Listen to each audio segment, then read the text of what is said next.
When the stars went silent, Dr.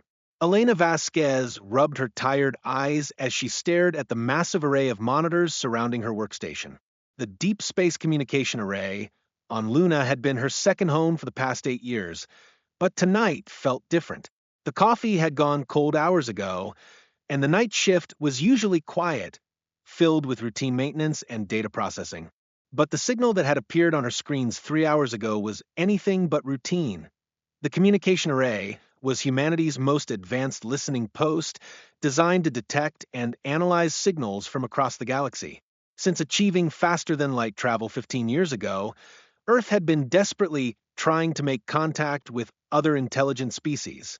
They had detected artificial signals before, brief transmissions that suggested the galaxy was full of life, but never anything they could translate or respond to. This signal was different. It was structured, mathematical, and clearly artificial. More importantly, it was repeating in a pattern that suggested urgency. Elena had already run it through every translation protocol Earth possessed, but the results were frustratingly incomplete. She could identify what appeared to be star charts, coordinates, and mathematical constants, but the actual message remained a mystery. Still working on that transmission? Asked Dr. James Morrison, her colleague and the station's xenolinguistics expert. He approached her workstation carrying 2 fresh cups of coffee, his usually neat appearance disheveled from hours of intense work. "I think we're dealing with something unprecedented here, James," Elena replied, accepting the coffee gratefully. "The signal isn't just a message. It's a desperate plea. Look at these patterns." She highlighted sections of the decoded transmission on her main screen.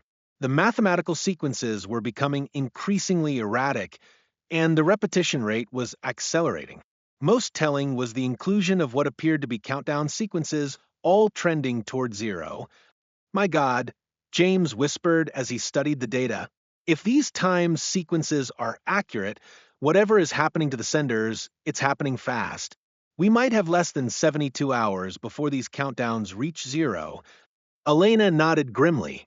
They had been working together for 5 years, and she had never seen James look so concerned. His expertise in xenolinguistics had made him Earth's leading expert on potential alien communication, but even he seemed overwhelmed by the complexity of this signal. "There's something else," Elena continued, pulling up another screen. "The signal's point of origin. It's coming from the Kepler 442 system, about 1,200 light-years away. But here's the strange part. We're also detecting massive energy signatures from that region. Whatever's happening there, it's big enough to register on our deep space sensors." The implications were staggering. If an alien civilization was in distress and had somehow sent a signal across 1,200 light-years, it suggested technology far beyond human capabilities. More importantly, if they were in danger, Earth might be witnessing the destruction of an entire species. "We need to contact Director Harrison immediately," James said, reaching for the secure communication console. "This is beyond our department's authority." Within an hour, the Luna facility was buzzing with activity.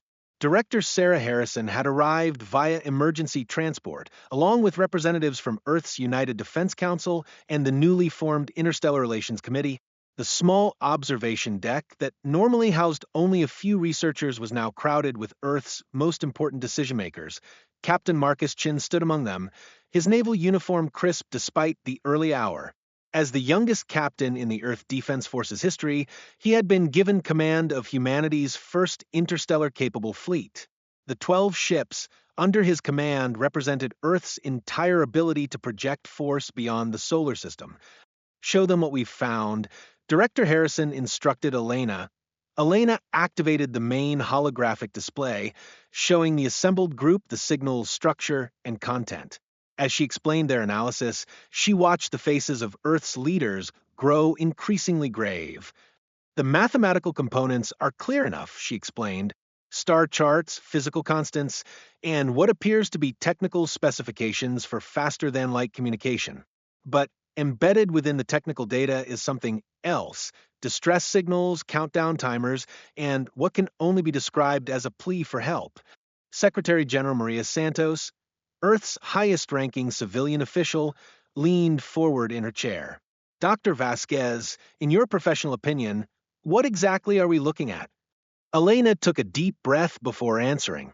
Madam Secretary General, we're looking at a civilization's death cry.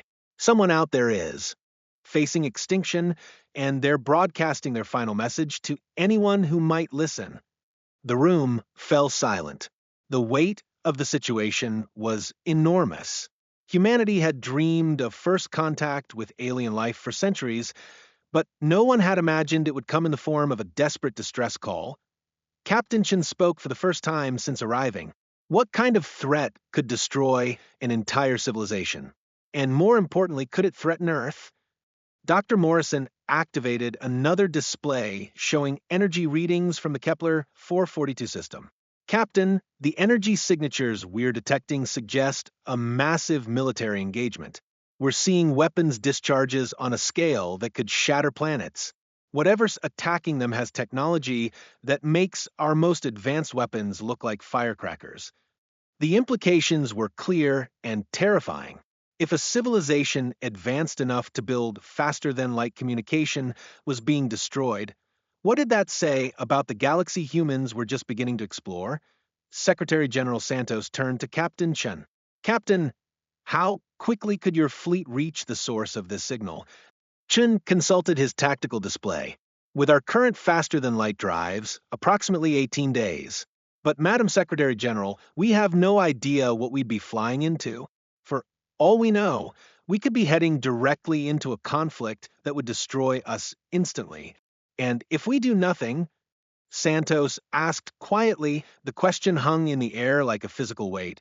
Elena found herself thinking about the signal, about the desperation embedded in its mathematical structure.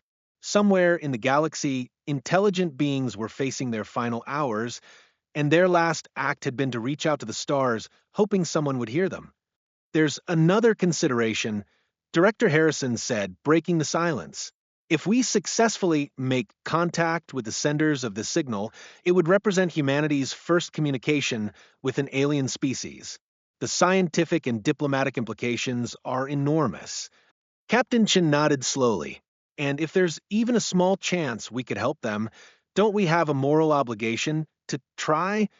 Elena was surprised to hear such sentiment from a military officer, but she realized that Chun was right. Humanity had always prided itself on helping those in need. How could they turn away now, when the stakes were so high? Secretary General Santos stood up, her decision made. Dr. Vasquez, how long do we have before those countdown sequences reach zero? Based on our analysis, approximately 68 hours from now, Elena replied. Captain Chun, how quickly can your fleet be ready for departure? Chun straightened to attention. My ships can be ready within 12 hours, Madam Secretary General. But I have to point out that we have no idea what we're flying into. We could be walking into a trap or worse, we could be completely outclassed by whatever's attacking them. Santos nodded. Understood, Captain. But I refuse to let humanity's first contact with alien life be marked by our inaction. If there's a chance we can help, we have to try. The decision was made quickly after that. Earth's United Defense Council voted unanimously to dispatch Captain Chen's fleet to investigate the distress signal. Within hours, news of the mission had spread throughout Earth's government and military leadership. Captain Chen stood on the bridge of his flagship, the U.S. Determination, as his crew made final preparations for departure. The ship was one of Earth's most advanced vessels, built specifically for long-range exploration and equipped with the latest weapons technology humanity could produce. His fleet consisted of 12 ships, for heavy cruisers 6 destroyers and 2 support vessels. It wasn't a large force by Earth standards, but it represented humanity's entire capability for interstellar warfare. More importantly, it carried with it the hopes and determination of an entire species. Captain called Lieutenant Sarah Park from the communication station. We're receiving final updates from Luna Station. Dr. Vasquez has managed to decode more of the alien signal. The main screen activated, showing Elena's tired but determined face. Captain Chun, we've made a breakthrough. The signal isn't just a distress call, it's also a guide. They've included detailed star charts and navigation data. almost as if they're hoping someone will follow their signal back to its source. Chun felt a chill run down his spine. Dr. Vasquez, are you saying they're specifically trying to draw someone to them? That's exactly what I'm saying, Captain. They're not just calling for help, they're providing directions. Whatever's happening to them, they believe their only hope lies in outside intervention. The implications were sobering. The alien civilization was so desperate that they were willing to guide unknown species to their location, despite the obvious risks. It spoke to a level of desperation that Chun could barely imagine. There's something else, Captain, Elena continued. We've identified what appears to be their name for themselves. The mathematical sequences include a repeating pattern that seems to represent identity. Our best translation suggests they call themselves the Therian Collective. For the first time, the aliens had a name. They were no longer just signals in space. They were the Therians, and they were dying. Dr. Vasquez, Chin said firmly, we'll bring your translations with us. If we make contact with the Therians, we'll need every advantage we can get. The transmission ended, leaving Chun alone with his thoughts. In a few hours, he would lead humanity's first interstellar military mission. They would travel 1,200 light-years to help a species they had never met. Facing an enemy they knew nothing about, he looked out at the stars visible through the bridge's main viewer. Chun made a silent promise. Whatever was threatening the Therians, whatever force was capable of destroying an entire civilization, they would soon learn that Earth did not abandon those who called for help. The 12 ships of humanity's first interstellar fleet activated their faster-than-light drives and disappeared into the void, carrying with them the hopes of two species, one fighting for survival and another determined to prove that heroism could bridge the gap between worlds. Warriors from an unknown world 18 days after leaving Earth, Captain Chen's fleet dropped out of faster-than-light travel at the edge of the Kepler 442 system. What they found was a vision of devastation that none of them had been prepared for. The star system that had once been home to the Therian Collective was a battlefield. Massive debris fields floated where planets once orbited, and the space around the system's primary world was filled with the wreckage of thousands of spacecraft. Energy discharges from ongoing combat lit up the darkness like a deadly fireworks display. Mother of God, whispered Lieutenant Park as the tactical displays updated with sensor data. Captain, I'm reading massive fleet movements. There are hundreds of ships engaged in combat around the fourth planet. Chin studied the tactical information with growing concern. The alien vessels fell into two distinct categories. One group consisted of sleek, elegant ships that appeared to be primarily civilian in nature, transport vessels, research ships, and what looked like evacuation craft. These ships were clearly outmatched and being systematically destroyed. The attacking force was something entirely different. Dark, angular warships bristling with weapons moved through space like predators, hunting down the fleeing civilian vessels with ruthless efficiency. Even from this distance, it was clear which side was winning.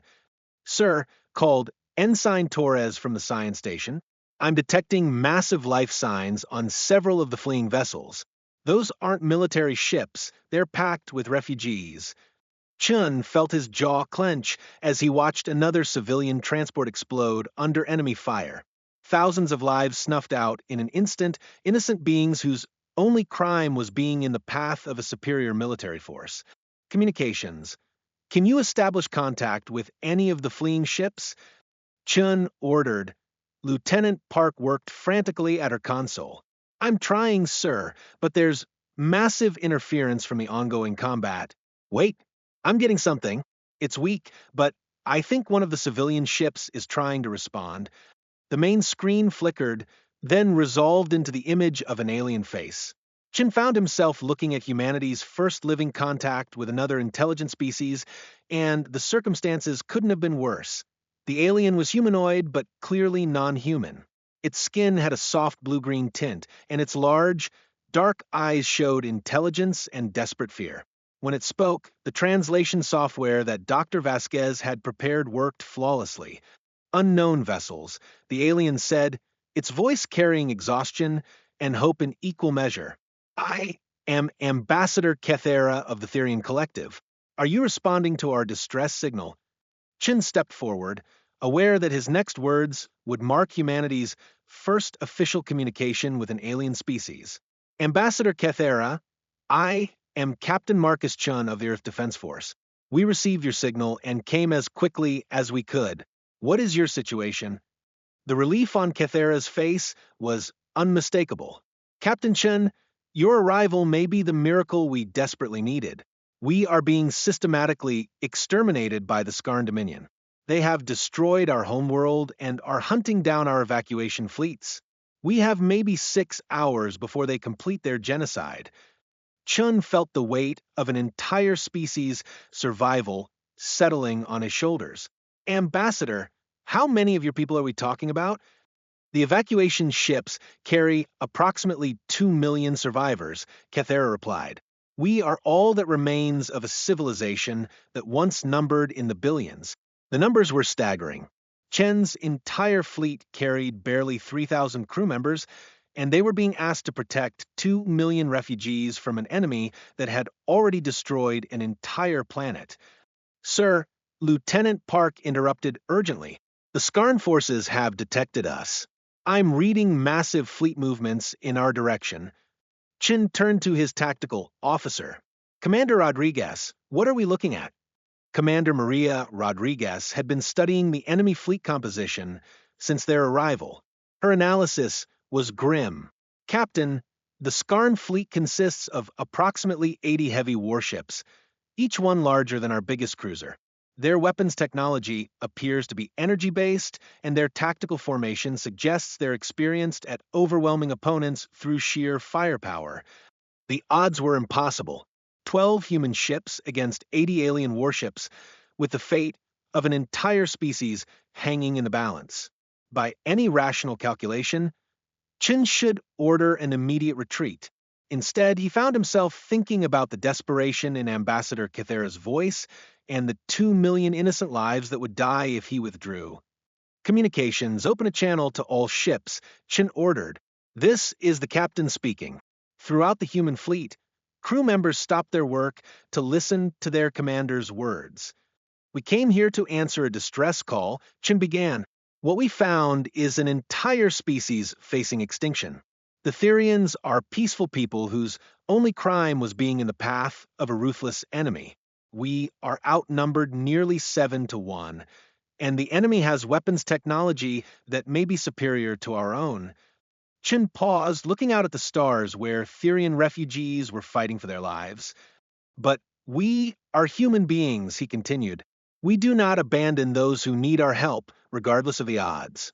We will protect these refugees, and we will show the galaxy what Earth stands for. All ships prepare for combat. The response from his fleet was immediate and unanimous.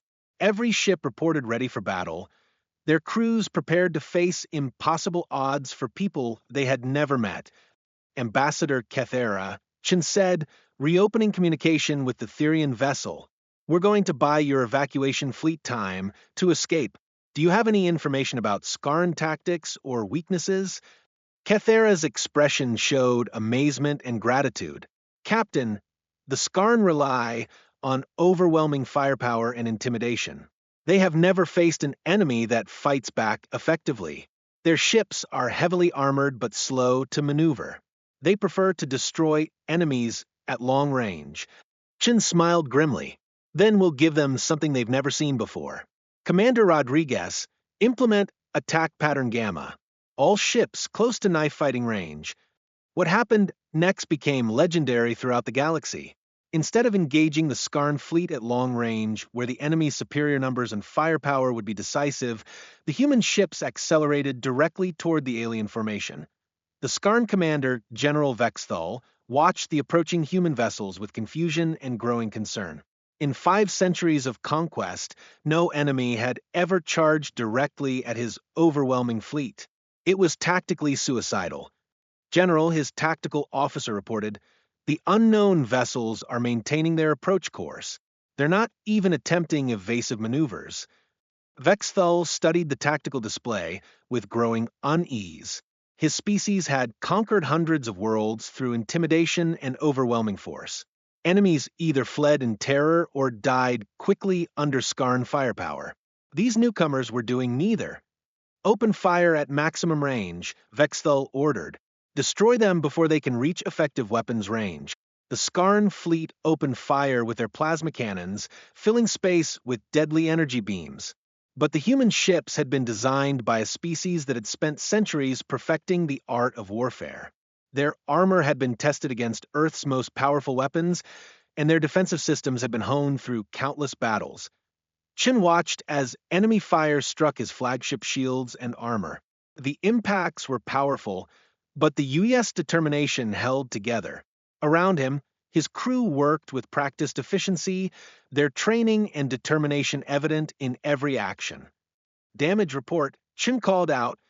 Shields down to 60%, reported Lieutenant Commander Walsh from the engineering station. Armor holding. We can take this kind of punishment for a while. Chin smiled.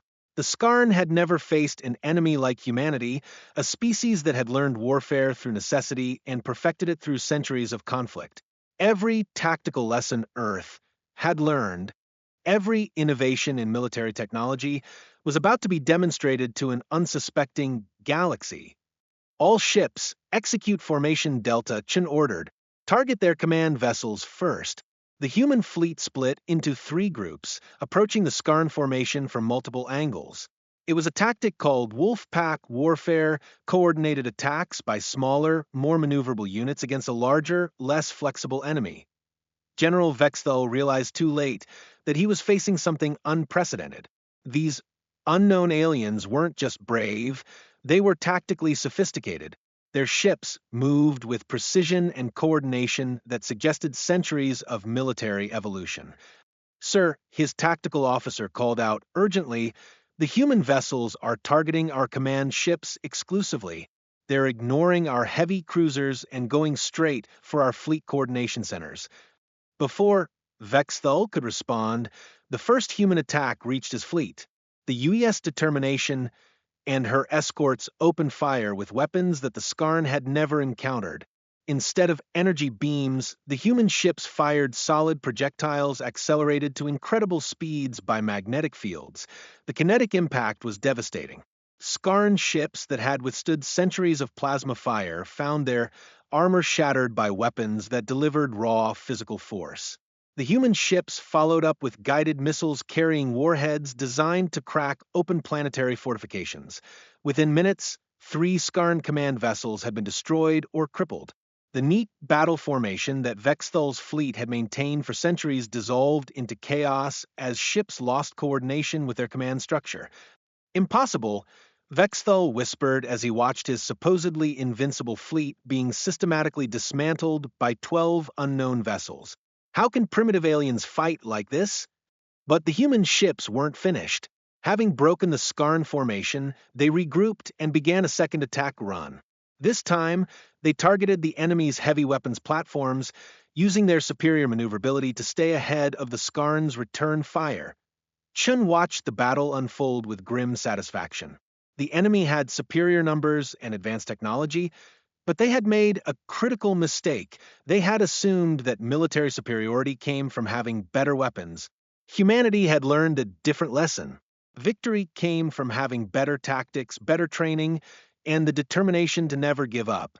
Sir, Lieutenant Park called out excitedly, the Therian evacuation fleet is beginning to break away. They're heading for the system's edge. Chun felt a surge of hope. The plan was working. By engaging the Skarn fleet directly, the human ships had drawn enemy attention away from the refugees. Now, the Therians had a chance to escape. All ships begin fighting withdrawal, Chin ordered. Our job is to buy time, not win a glorious victory. The human fleet began to pull back, still engaging the Skarn vessels, but gradually moving toward the system's edge. It was a dangerous maneuver that required perfect timing and coordination. General Vexthul, realizing that his prey was escaping, ordered his fleet to pursue. But the Skarn ships, designed for overwhelming frontal assault, were not well suited for pursuit operations. The human vessels, built for versatility and speed, stayed ahead of their pursuers while continuing to inflict damage with hit-and-run attacks. For 6 hours, the running battle continued through the Kepler 442 system. The human fleet, though heavily outnumbered, managed to keep the Skarn forces occupied while the Therian evacuation fleet made its escape to faster-than-light speeds. Finally, as the last Therian ship disappeared into the void, Captain Chun gave the order to withdraw. The human fleet activated their faster-than-light drives and vanished, leaving behind a Skarn force that had suffered its first military defeat in 5 centuries. General Vexthul stared at the empty space where the human ships had been, trying to comprehend what had just happened. A species he had never heard of had appeared from nowhere, fought his fleet to a standstill, and then disappeared with their objectives accomplished. For the first time in his long military career, Vexthul felt something he had never experienced before: doubt. If these humans could fight like this, what did it mean for the Skarn Dominion's future conquests? Unknown to him, the same question was being asked across the galaxy as news of the battle spread. Humanity had announced itself to the galactic community not with words, but with actions. And the galaxy would never be the same. The day Earth stood guard, news of the battle at Kepler 442 spread through the galaxy faster than humanity had thought possible.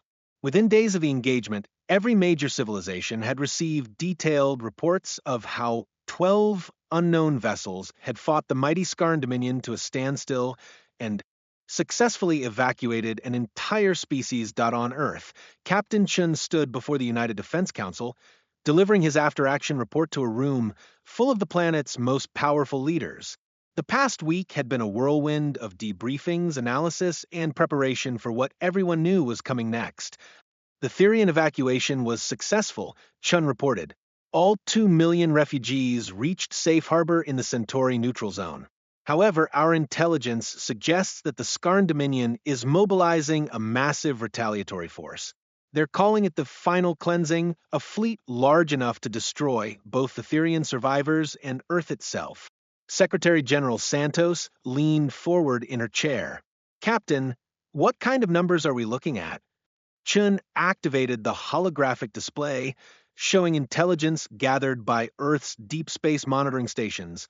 Our estimates suggest between 300 and 400 Skarn warships, including their planetary siege vessels. It's the largest military force ever assembled in this sector of the galaxy.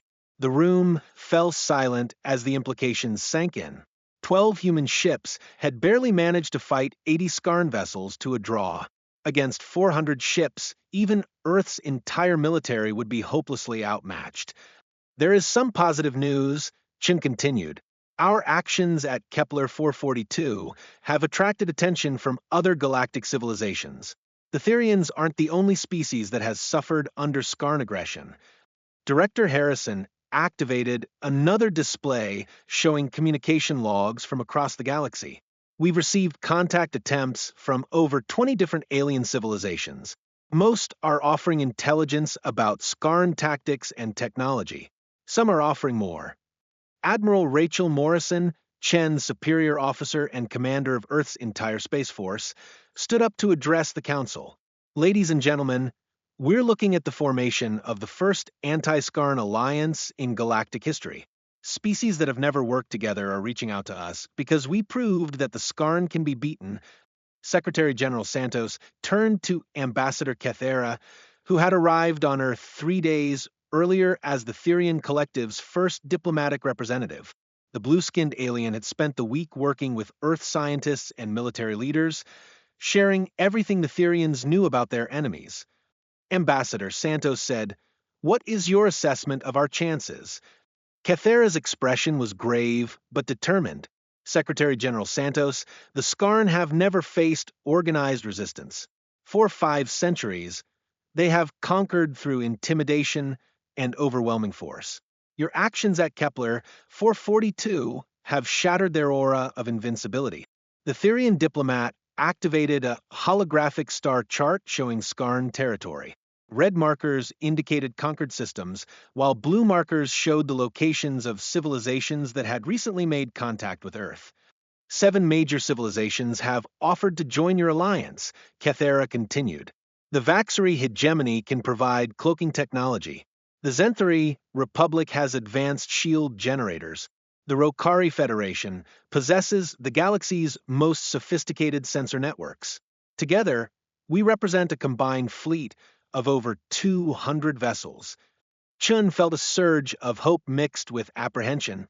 200 allied ships was still outnumbered by the Skarn force, but it was far better than facing the enemy alone. What about their ground forces? Asked General Patricia Hayes, Earth's top military strategist. If the Skarn decide to invade Earth directly, can our planetary defenses hold them? Ambassador Kethera's expression darkened. General, the Skarn do not invade planets, they sterilize them. Their doctrine is complete extermination of any species that offers significant resistance. If they reach Earth, they will attempt to destroy all life on the planet. The weight of that statement settled over the room like a physical presence. Humanity was not just facing a military defeat, they were facing potential extinction. That Secretary General Santos stood up, her decision made. Captain Chun, how long before the Skarn fleet reaches Earth? Based on their last known position and estimated travel time, approximately 12 days, Chun replied. Then we have 12 days to prepare the most important battle in human history, Santos declared. Admiral Morrison, begin immediate mobilization of every military asset we possess. Ambassador Kethera, please coordinate with our new allies. We're going to make a stand. The next 10 days were a frenzy of preparation unlike anything Earth had ever seen. Every shipyard in the solar system worked around the clock to upgrade and repair vessels. Factories that had produced civilian goods were converted to manufacture weapons and ammunition. Most importantly, alien ships began arriving in Earth's solar system. Vessels representing species that had never worked together before, united by their shared opposition to Skarn tyranny. Captain Chun found himself aboard the UES Determination, now serving as the flagship for the most diverse military force in galactic history.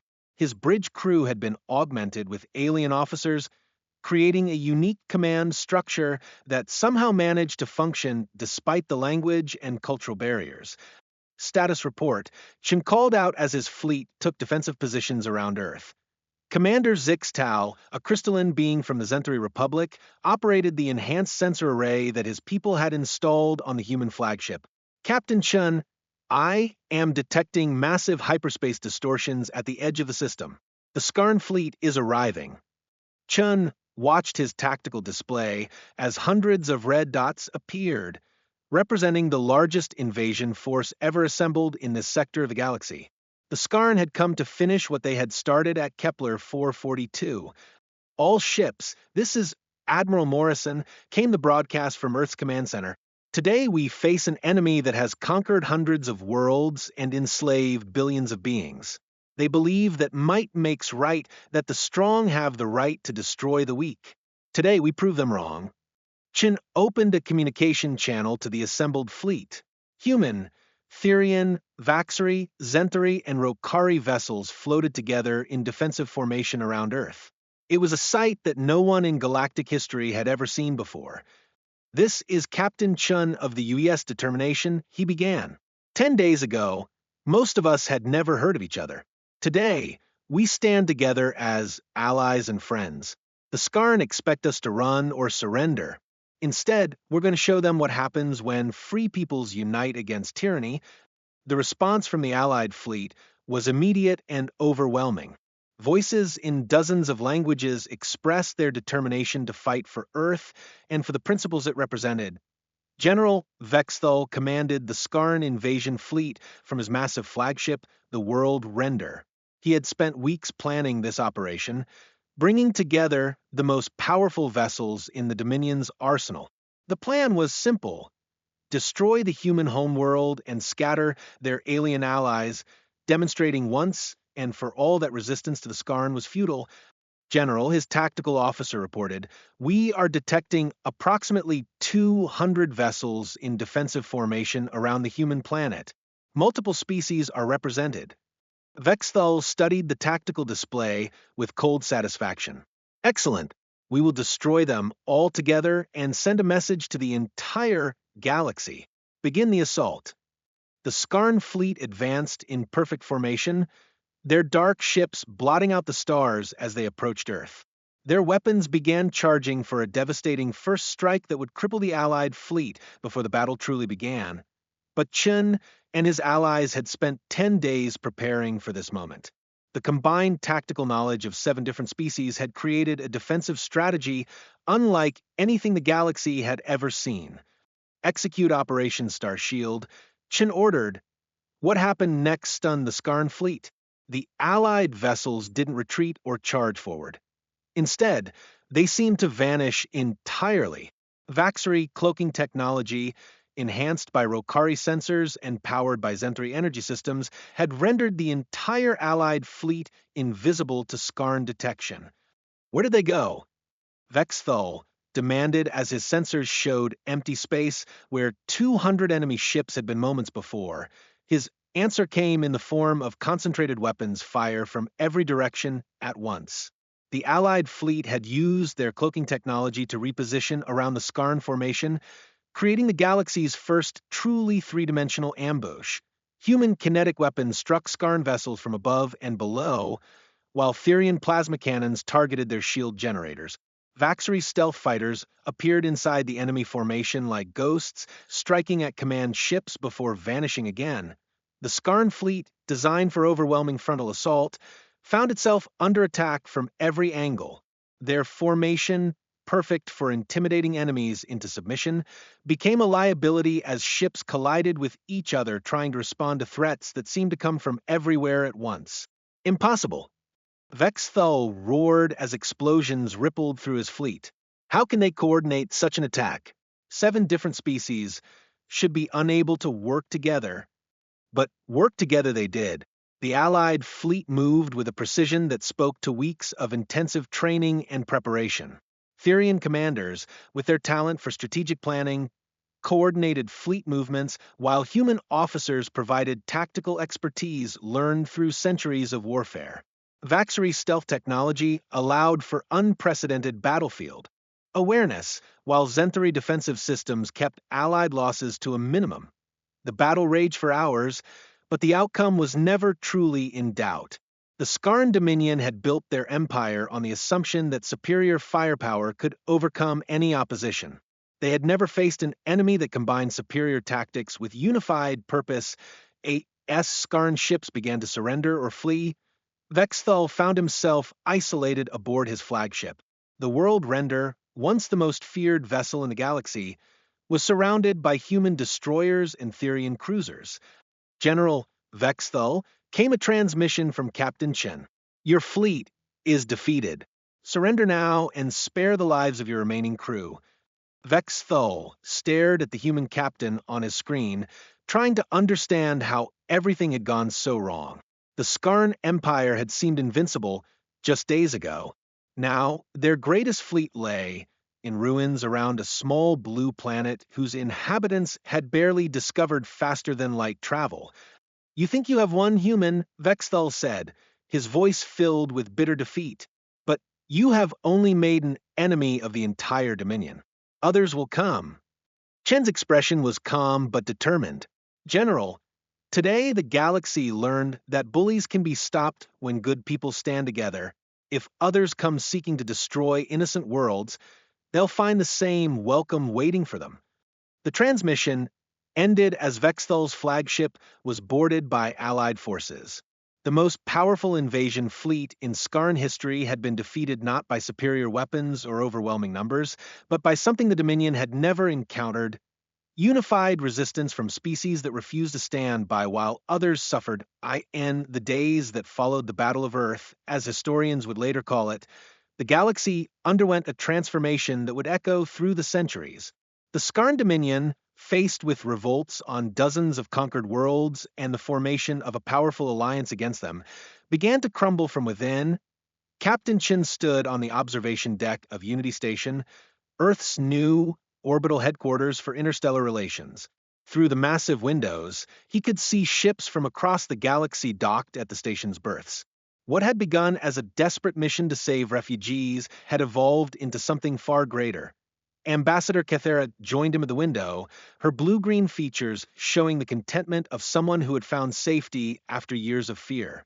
"Captain, I have news from the Therian Council. They've voted unanimously to establish a permanent colony in this system. We want to be close to our liberators." Chin smiled, still amazed at how quickly things had changed. "Ambassador, Earth will be honored to have the Therians as neighbors. Your people's knowledge and wisdom will be invaluable as we navigate our new role in galactic affairs." "There's something else," Kethera continued. "The Galactic Council has officially invited humanity to join as a founding member of the new Interstellar Alliance. 12 species have already signed the charter, with more expected to join in the coming months." Chun felt a sense of pride mixed with responsibility. Humanity had dreamed of joining a galactic community for generations, but they had never imagined it would happen like this, as protectors and liberators rather than newcomers seeking acceptance. "What about the Skarn?" Chin asked. "Their empire is collapsing," Kethera replied. "Without their aura of invincibility, their subject worlds are rising in rebellion. Intelligence reports suggest that their government is facing civil war. It will be years before they're capable of threatening anyone again." Chin nodded, satisfied but not complacent. The galaxy was a vast place, and there would always be new threats to face. But now, there was something that had never existed before, a united alliance of free peoples willing to stand together against tyranny. Dr. Elena Vasquez's voice echoed through the station's communication system. "Attention all personnel, we're receiving a distress signal from the Rigel system. Initial analysis suggests another species is under attack by an unknown aggressor." Chun and Kethera exchanged glances. The work was far from over. "Well, Ambassador," Chin said, straightening his uniform, "it looks like the galaxy still needs protecting." Kethera smiled, an expression that somehow managed to be both peaceful and determined. "Then it's fortunate that Earth taught us all what it means to answer the call."